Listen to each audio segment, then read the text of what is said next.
Hi, welcome. Can you guys hear me?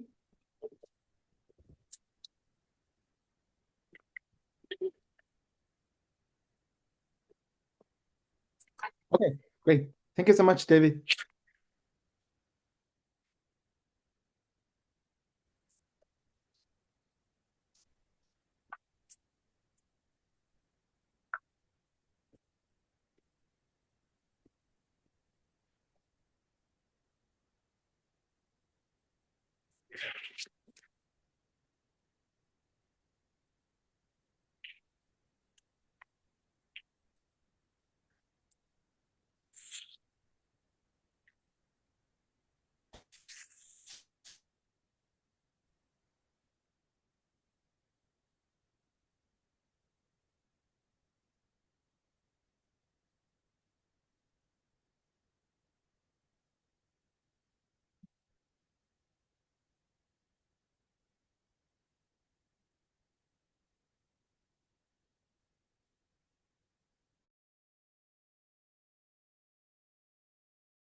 Okay, let's wait for another several minutes before we begin. Let me quickly ask the question. So how long do you think, you're going to need to write a code for a game like this?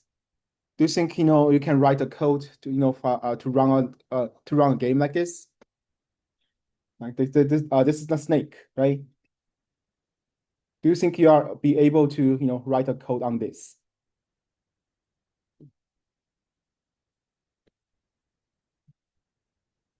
Have you ever played with the game before?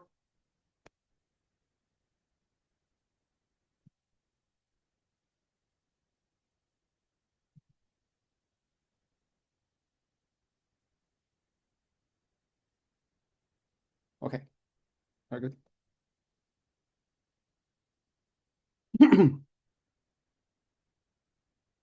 Yeah, very good. Very good. Thank you so much, David, and also Andrew. Okay, so let's get started since the session will be recorded as well. Oh, okay. Great. Edgar, you have made one with the AI once in the minutes. Okay, very good. So basically, this is, in the future, this is one of the course, or this is, for the technical session, we're trying to tell you, basically, you can do anything with the vibe coding, or you basically can convert your idea, or you can generate this kind of, game or application with just within minutes. Okay. So this is basically what we are trying to tell you, in the future. So, okay, so let's get started. For today, we have four topics to cover. The first one is, how we can collaborate with teammates using the GitHub. The second one is how to manage the API keys securely with the GitHub secrets. So for the API keys, maybe you heard about the concept before, maybe you haven't.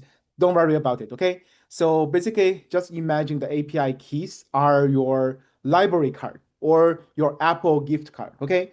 Basically, as long as you have the key or as long as you have the card, you can actually, borrow some books from the library, or you can use some of the remaining credit from the Apple gift card, right? So basically, this is the what we call by the API keys. This is your, key.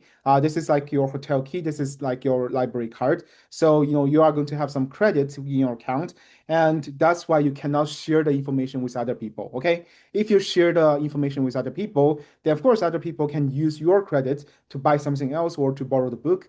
As a result, this will never be a good situation, right? That's why we have to manage API keys in a really secure way. Okay, we're going to tell you also on something how we can securely protect our API keys in this sense, and also how we can build an OpenAI powered Flask app. For example, one example that we're going to use today is how we can quickly using the codecs to generate or combine a small game like Snake in this case. Okay, and then we are going to use AI to generate code with our proper prompts.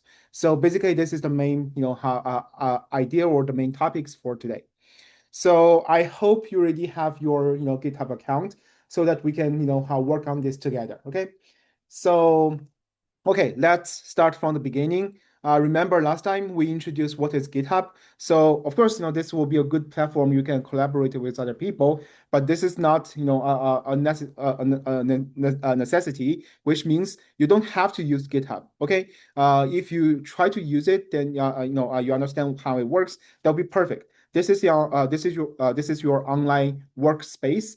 You can use GitHub to share the code, to search the code, to collaborate with other people, but you don't have to, okay? So for example, let's take a look.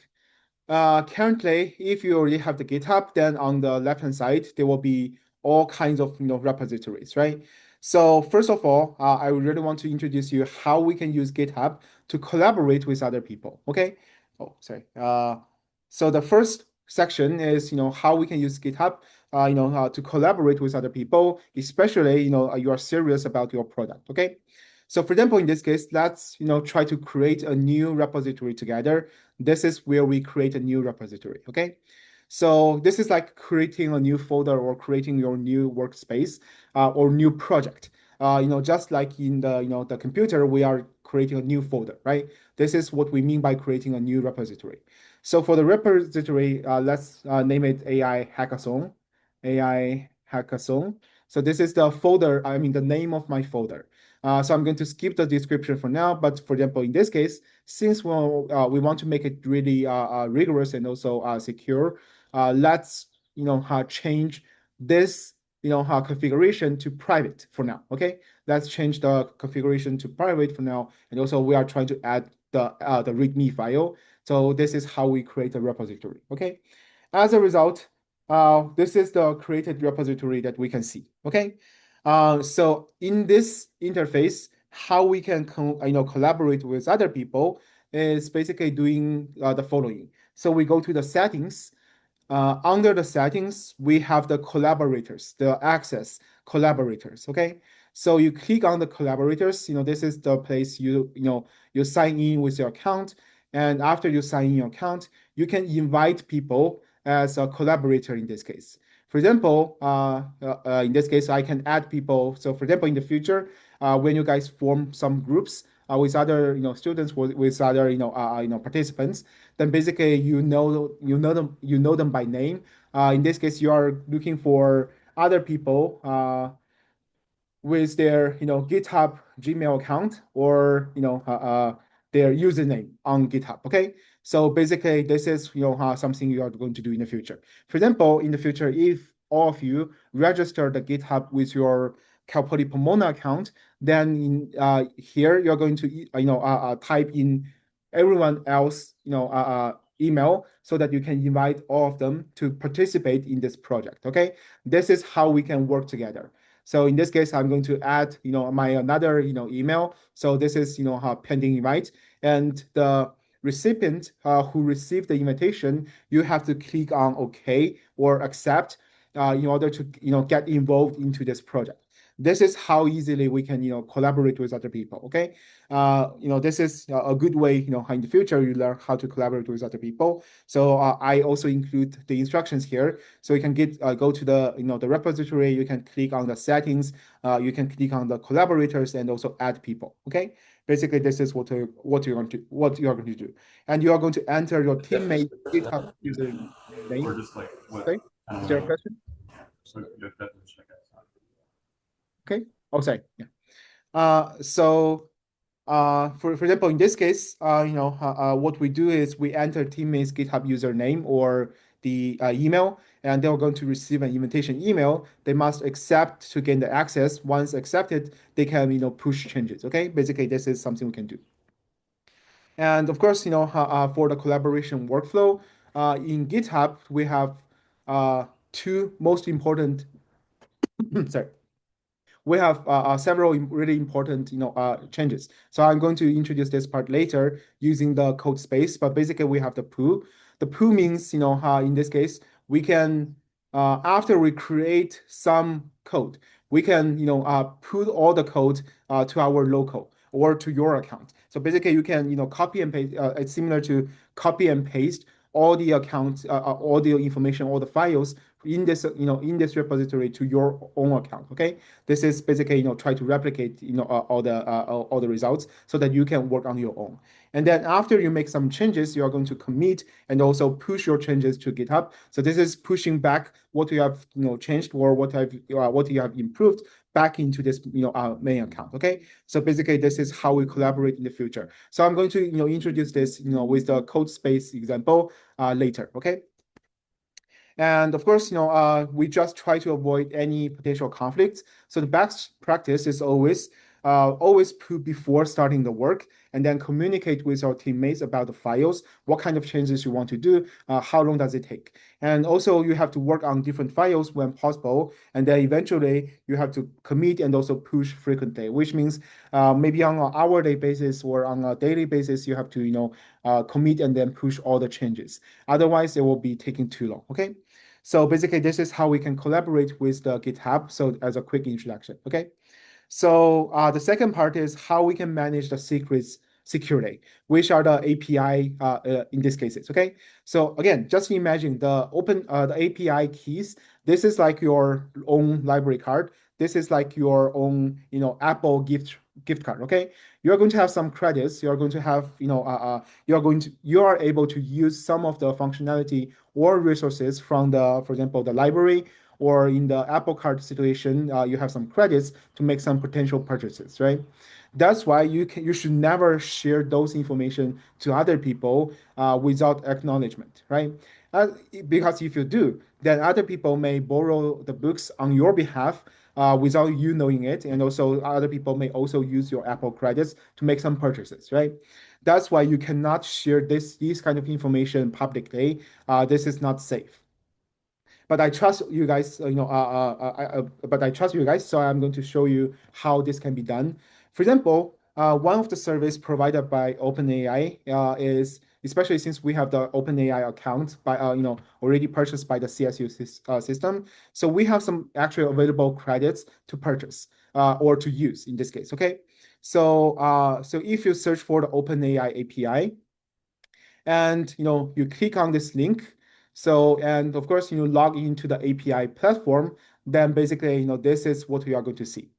The interface will be this one, okay? So this is the OpenAI API. So OpenAI or the ChatGPT, this is like a service. So on one hand, you can directly use the ChatGPT, like, for example, if I directly log into the ChatGPT, then basically, this is, this is where you can ask all the questions and get responses. This is one service provided by the ChatGPT, okay? But in addition to this, actually, ChatGPT, OpenAI as a company, they have some additional, services, which is the API. So for the API, this is the resource that you potentially use. Just imagine, OpenAI or this company has a library. They have all kinds of resources you can potentially use. They have all kinds of books. They have all kinds of models you can potentially use, right? So one way is directly, you read the books at the library, which is like the ChatGPT situation. But in this case, this is, this. But on the other hand, you can also use the OpenAI API keys to build some connections. As a result, it's like you can borrow the books out of the library and use it on your own. Okay, so this is a really not so rigorous a definition about how we can use the API keys. So this is basically creating an API key is applying for a library card. Okay. So in this interface, we click on the API keys. So we'll try to create our own library card so that we can use the OpenAI service or the OpenAI models without going to their website. Okay, this is more safe. In this case, what we are going to do is we simply create this new secret key. For example, I can name my secret key the CPP AI Hackathon. So then this is my library card name. So this is something unique to you, okay? Then as a result, I can create this, secret key. As a result, I trust you, I trust you guys. So this is the key that you are going to see. So if you close this, you are never going to see the key again. That's why you have to copy the key and save it somewhere locally. For example, you can create, this kind of notes. You can create some notes with all your API keys. Okay, this is something you can do potentially. For example, for me, I'm going to copy the API keys because this is a unique key that only known to you. No one else should never know this key. Okay. For example, if this is the case, then what you do, what you can do is you just simply paste the API key here, and you can use it in case. Okay, this is your library card. This is the card, or this is the account that only you are should be able to get access to. And basically using this, the long, key or the password or the account, you can get access to the OpenAI services without going to the ChatGPT or without going to the OpenAI websites. Okay, so for example, basically this is remember from last time in the in the generated website, the personal purchase tracker. So we have this AI assistant. Basically, this is your website, but you can ask some questions using the OpenAI API key. Okay. So as soon as you have the key, then OpenAI are going to authorize the service or authorize you to ask the question here, and they are going to provide you the answers directly here. Okay. So this is like borrow the book out of the library and you can read it at home. Okay, so this is why we use the OpenAI API key. Of course, as we mentioned, this is a library card that no one else should ever use it, or this is the Apple gift card that no one else should ever use it. Okay, because of this, there are several ways that we can securely guarantee the API key. Okay, so for example, if we go back to the if we go back to the GitHub, then there's a one way that we can actually securely store the API key on the GitHub and also on the code spaces. Okay, so I introduced how to generate the API key from OpenAI, from Google, from AWS. Basically, this is all kinds of so all kinds of API keys will be something like similar. Okay, then this is the reason why we never want anyone else to see our keys, because this is this is a secret. And of course, in this case, let's take a look how we can securely store this information in our GitHub so that in the future we can directly use it in the the code spaces. Okay, so for example, the creating secrets in the GitHub is we should follow the following steps. So for example, we go to the settings. Under the settings, we have one option called secrets and variables. Okay, secrets and variables on the left hand side. And then we go to the, there are several options like the actions, the code spaces, and also dependent bot. So this is, for example, if you are going to create a chatbot or, some agent, you're going to use something else. But for the code spaces, this is the option we are going to choose. Okay. For our AI hackathon's purpose, we're going to select this code spaces. In the code spaces, we're going to, create this new repository secret. For For example, we click on this, and this is to say this is my OpenAI API key. Sorry. Sorry, any questions? Okay, yeah, sorry. So for example, in the code spaces secrets, when we create this kind of new secret, we have the OpenAI API key, right? Then the secret is the key itself. So which means in this case, you may remember, I store everything on my note. For example, I'm going to use this one. I copy, the entire key, which is really a complicated, structure, and then I paste the key here. And this is how I add the secret, okay? Then as you can see, the name of the key, in this case, is the OpenAI API key. And of course, in the future, you can generate some other keys from Google, from other platforms, okay? This is really easy to do. And also automatically, I think all of our students were going to have some credits in our OpenAI API account. So that would be, this is, as soon as you register for the, the AI hackathon, then you're going to, have the access to the API, service. Okay. So basically, this is how we, create the secrets or the in the GitHub for the OpenAI API keys. Okay. Of course, we can create something else. If we are, more rigorous, then what we can create is the Flask secret key. This is to guarantee that no one else can actually attack. Or I mean, so by having this Flask, secret key, this is try to prevent other people to attack or to get information from your website. So just imagine, the hackers, right? So the hackers are trying to get some information from the individual customers by attacking the Amazon, by attacking all kinds of, websites. So basically, by having this kind of key, it could be slightly more, safe. By having those kind of keys, because only you have the access to change the underlying code for your Flask app. Okay, so basically, for example, you can create something similarly. For me, I'm going to generate something randomly, which is really difficult to guess. For example, this is the one I select. Okay, then this is how I create the Flask secret key as well. Okay. So I'm going to show you, how these may work in the future, but for now, just remember, this is how we protect our OpenAI API keys so that we can use in the future. Okay, then the next step is, how we go back to the repository. And since we are doing the code spaces, there's one button. So this is the repository I just created, right? Then I can go to the code and I can create a code space on the main page. Okay, this is really easy because code space and also the GitHub, they are connected. Okay, so that's why I can directly create the code space on my main page. Okay, so basically, after some time, we are going to see the generated code space interface that we can actually run the codes with. Okay, this is the part that we can run all the codes. So any questions so far?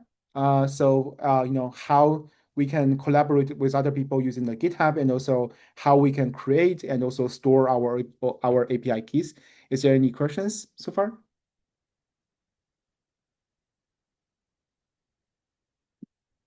Okay, very good. So, okay, next, let's actually take a look, how we can actually make some modifications or how we can actually run the codes, okay? For example, in the third part is, let's say we try to, let's actually build an OpenAI Flask app, from the beginning, okay?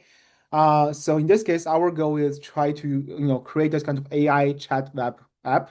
So we're going to create a really simple web app where users can type a question in a form, and we can send it to the OpenAI's API, which is the entire library, and then we can display, the response from the library, the OpenAI's library. But in this case, we don't have to go to the library itself.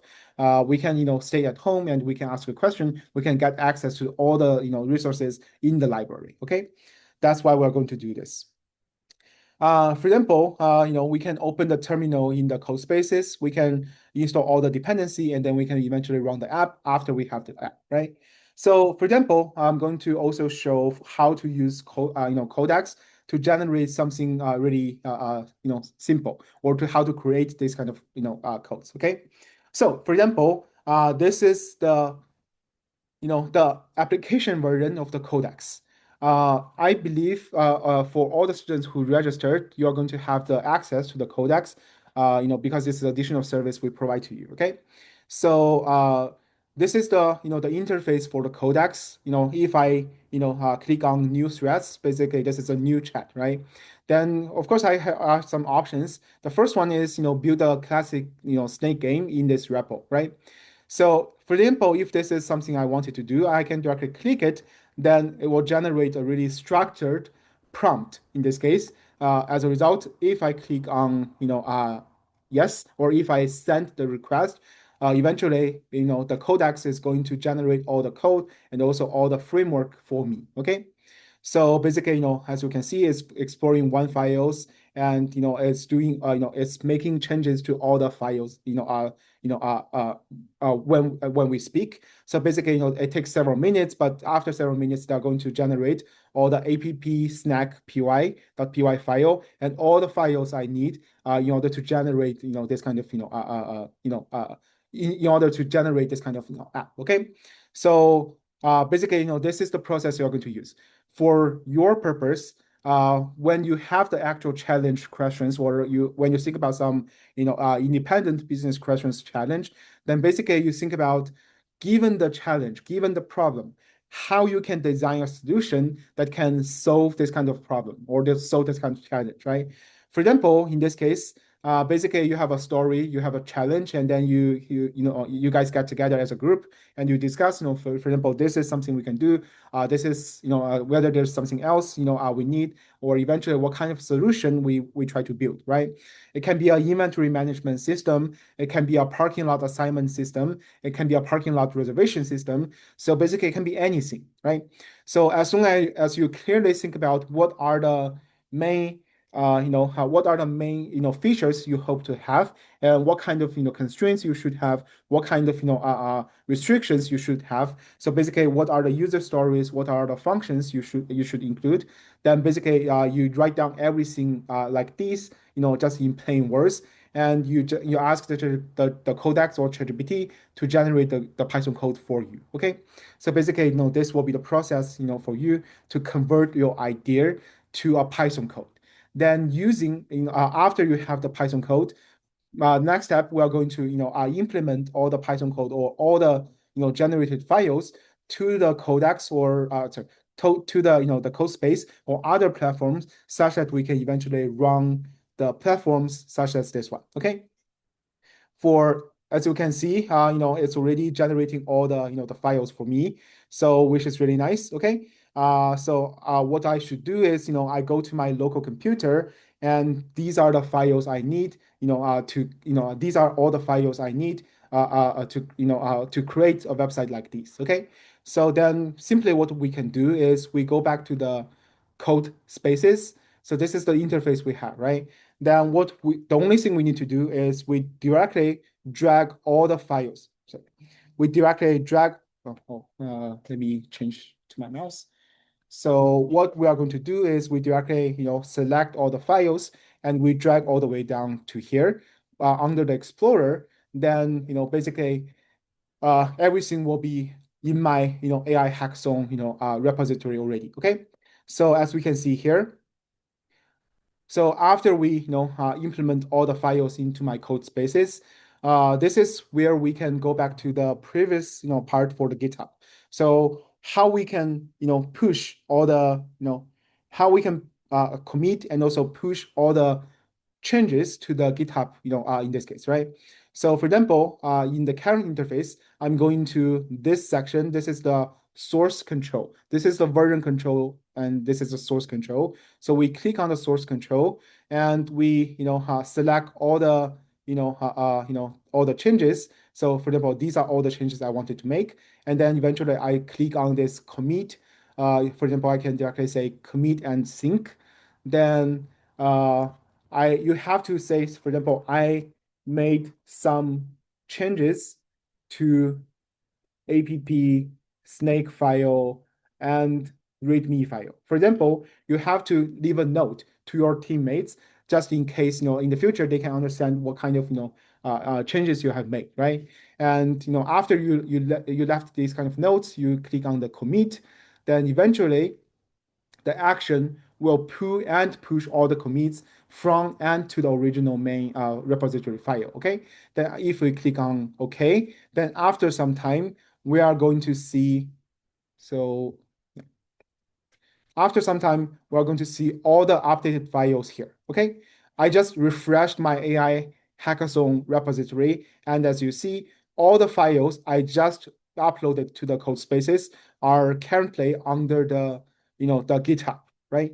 So, and based on this, you can make some further, modifications, or you can make some more, more, you can play around, or you can make some more further, improvements, or you can collaborate on the project in the future. Okay. So basically, this is something I want to quickly show. After we have all the code, we go back. So this is basically the Python file that we wanted to use. So the first time you use it, it will ask you to install some of the packages, but this is fine. So as soon as we install everything, it will run correctly. Okay. Then what we are going to do next is we similar to before, we just simply create a virtual environment and then run the code as we wanted to do. Okay. So you can refer to the last recording for the details, but basically as a result, if you run all the code, then you're going to get these kind of results as a final product. Okay. So for example, I have all the purchase tracker, and of course I have the spending by category, I have the spending by date. So you can create this kind of solution for your business challenge. Let's say how you want to create a dashboard to monitor all the monetary flow, or do you want to create a dashboard for all the abnormal data detection, or you want to create this kind of dashboard for inventory management, then basically this is something you have to do. I mean, you can create with the really specific clear instructions. Okay. And of course this is easy. Again, this is the example I showed at the beginning. So in addition to all the functions, I also include these two. So the first one is just to play the snake. So what I can do is, this is, as I mentioned, previously, there's no way we can actually design this kind of, small game on our own. But now with the help of the codecs, it's really easy for us to actually design and also, implement this kind of game. As you can see, this is something we just created just in the previous several minutes. Okay, this is something that we can immediately design and also implement as a result. Okay, so this is to show you how powerful it is to use the vibe coding or to use the codecs, to use this kind of system or workflow to convert your idea into a final product. Okay, and of course there's something we can also further check. Let's say echo. So after you create the secret OpenAI API keys, so there's always something that you can verify. For example, I can say echo $sign OpenAI, sorry, OpenAI API key. Okay, then as a result, as you remember, so this is where we store all the secret keys, right? So we in the GitHub we go to the settings and we have the secrets and variables, and under the code spaces we just created the new secret, which is the OpenAI API key. Okay, as a result, if the setup is correct, then immediately if you check whether the OpenAI API key is successfully installed, we can run this code, and as long as it's the code or the OpenAI API key is showing up here, then it means everything will be saved correctly. Okay, which means if you eventually run this code and you ask the question here, then eventually the OpenAI or the ChatGPT are going to give you some responses based on the OpenAI API resources. Okay, this is where you can ask all the questions. So this is a quick demonstration. If you want to include a chatbot, then basically this is something you can do. Okay. Okay, so basically this is a quick demonstration how we can share the GitHub code with how we can collaborate using the GitHub. So how we can send out invitations. and for example, how we can create OpenAI API keys, how we can store the information secretly and securely in your GitHub so that you can use in the future. And then, of course, how to quickly use the codecs to generate the entire framework and also the codes, such that as long as we just drag all the way down to the drag all the way down here to the code spaces and then run the code, you should be able to see the final product such as this one. So which means during the entire process, there's no coding at all, right? There's no coding at all. So we just play around with some settings, and then we just think about what kind of requirement we should have. In this case, for example, how the snake game should look like, or how the parking reservation system should work, or how the the inventory monitoring system should work, all in plain words, right? And as a result, the code space is going to generate the some initial versions for you, and then you are going to copy and paste everything to the code space, and you are going to convert everything here, and you can do some experiments. For example, I can see for today I spent $20 groceries, um, on groceries and at Costco, and I can save all the purchases. And as we can see, sorry, let me quickly change my settings. Uh, okay, sorry. So as you can see, how all the information I input was correct. So the total balance is $20. I know this is how much I spent, and this is how I spend it. Okay, I can add it, I can delete, and also automatically I can analyze or I can visualize my spendings by saying the spending by category, the spending by date. This is the data visualization tools, right? You can just do the sanity check. You can do the accuracy check, so you can check everything when whether everything is correct. And then eventually, if there's something that you think are missing, for example, I also hope to include my income information. Then in the codex, you are going to go back and say, based on the code, for example, based on the code, I also hope to have the income information such that I can keep track of all my remaining balances, right? So basically, you can do something on this, or for the data visualization, we can also say, in addition to the category or date, maybe you can give me some, advices, or you can do a simple analysis to say how much or whether we can generate this kind of pie shape, saying, how much I spend on what is the percentage I spend on grocery, what is the percentage I spend on dining, and whether any of the percentages abnormal or exceeding the expectation, or I can save some money potentially on, right? So basically you can do all kinds of analysis. You can raise all kinds of requests uh, using the codex platform, using the codex, using the codex, and eventually it will convert all your ideas into a final product like this. Okay, there's no coding at all. So eventually you're going to read some of the codings, but there will be no codings on your side.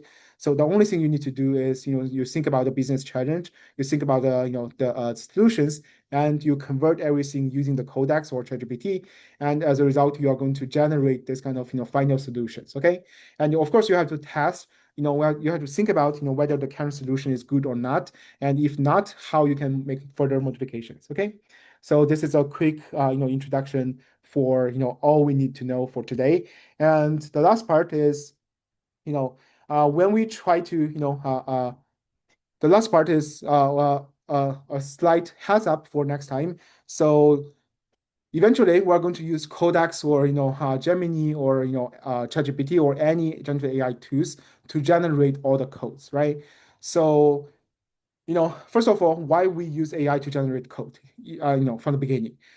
As we demonstrate in the early, in the previous examples, so we could have done something that we never imagined we can. Okay, so even if you have no programming background, even if you have no technical background, this will be an easy process. You can generate or you can create this kind of game in just few minutes. Okay, so I believe Andrew and also Edgar, you guys mentioned how you have tried something like this before, but basically this is how powerful you can be in the future. Okay, so as a result, this will be a really faster prototyping for the hackathons or for any potential projects for in your future career, right? So, of course, you can, use this kind of, workflow to understand or to learn the code structure and also the patterns. You can focus on the ideas, not the details, not the codes, not the, the technical parts. You can only focus on the ideas, which means this actually tests you on how you think about the challenge or whether you can provide a really efficient solution to the challenge. The idea matters. And also, using the generative AI tools, you can easily convert your ideas into a final product or a prototype such that how you can immediately show show it to someone else. Okay. So basically, this is what you are going to learn from this kind of experience, and of course, when we are trying to do the prompts, there are several good important things to remember. For example, you cannot say something like generate an app to do 1, 2, 3. This will be too easy. You have to be more specific. For example, what kind of technology you should be using, like Python, Flask, OpenAI API. You have to be more specific. And then, of course, you have to think about specific features. This is feature number 1, feature number 2, what kind of functions you want to include. And of course, you have to think about all the file, structure and also the environment, setup, okay? So most likely, you are going to focus on the second, which is the specific features if you are using the codex. So for example, this is an example structured prompt. Of course, this is only the half, or the beginning of the part. So suppose you are a senior, engineer and also a tech lead. So help me to design and also build a production-ready web app using these technologies. And this is the main idea of the app. And who are the primary users? And who are the what are the main outcomes? What are the must-have? What are the must-not-have? And how we can make sure the security constraints and also the data privacy constraints. Okay, so basically, this is a structured prompt that you can use potentially in the future.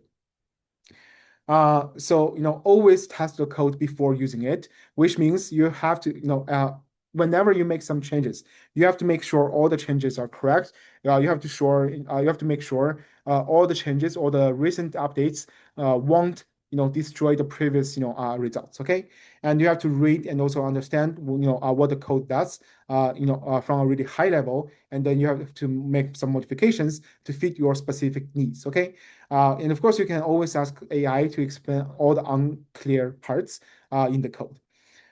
So some of the troubleshooting common issues that I frequently observe. For example, sometimes you cannot find the OpenAI API keys. Then in this case, you have to check the GitHub secrets, setup, which means, if in the code spaces, if you run the echo OpenAI API key, it doesn't show up anything, then there must be an error. So in that case, you can always, feel free to reach out to me, or, you can ask the AI agent to help you solve the problem, okay? And then, of course, sometimes, I says the port already in use, then you have to close other apps and then change the port. So this is also some potential common mistake we have. And also sometimes we don't have the module found. Then in this case, we have to run, the pip install command.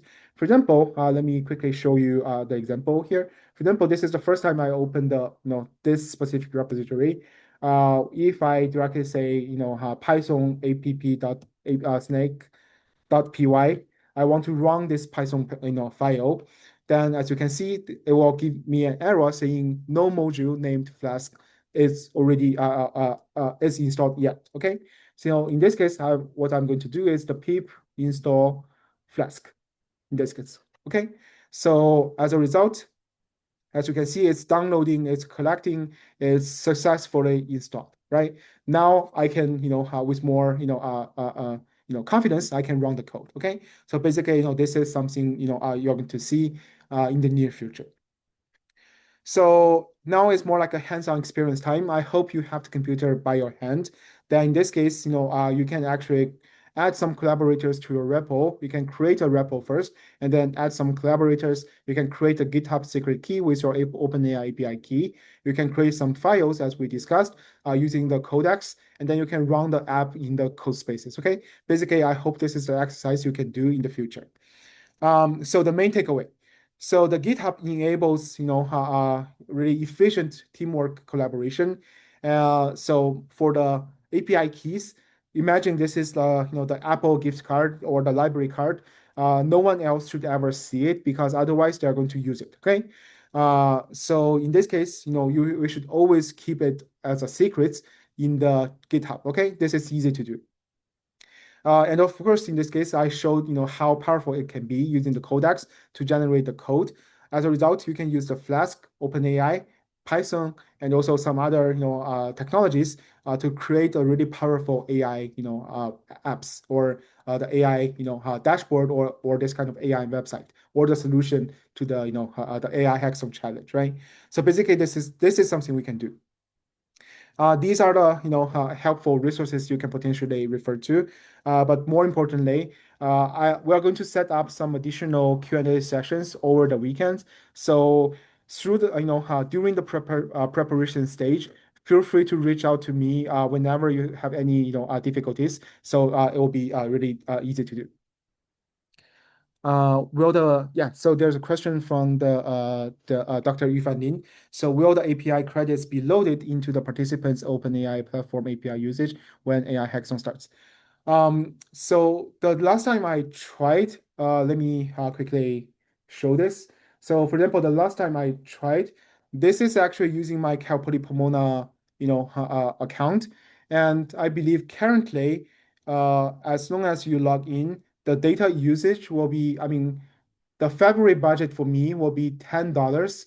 I believe this is already able for, I mean, this will be available to all the students who register for the AI hackathon already. So the $10 for the entire February, and I believe we're going to have another $10 for the for the entire March. So I believe this will be the case. Yeah. So this is I mean using my Calpoli Pomona account, and if you go to the API, OpenAI API platform under the usage, you're going to see something like this. February budget is given by this one. Yeah, very good. Thank you so much. Fantastic question. Any other questions?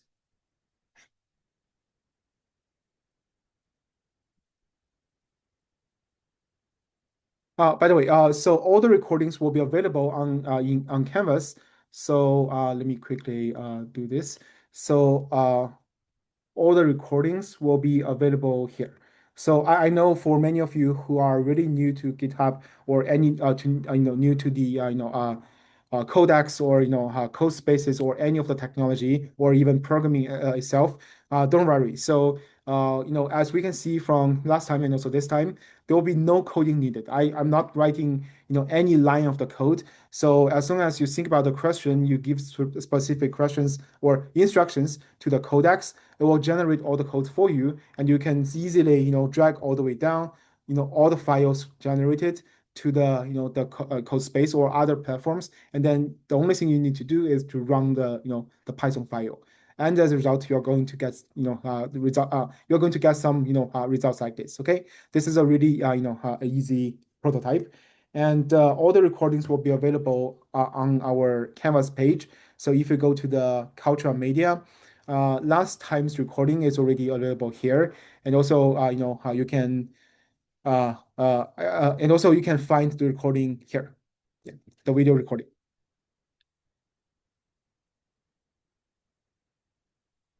Yes, yes, in the future we can share all the recordings as a YouTube link. I'm going to upload to YouTube in the future. Yes, of course. Thanks so much.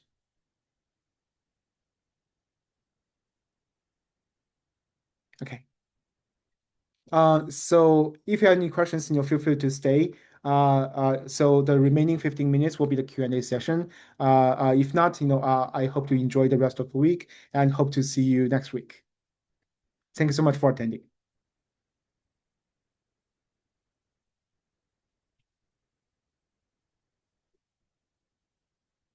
Thank you.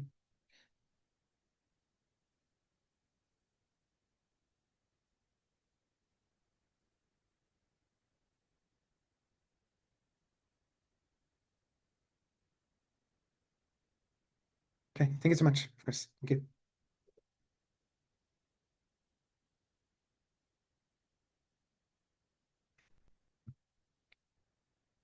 Okay, thank you so much.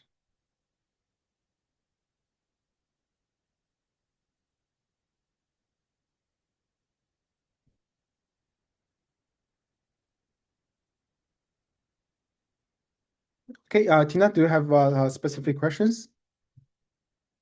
No, yet. Thank you. Okay, yeah, Thank of course. Thank you so much. Thank you. Okay, thank you. Bye.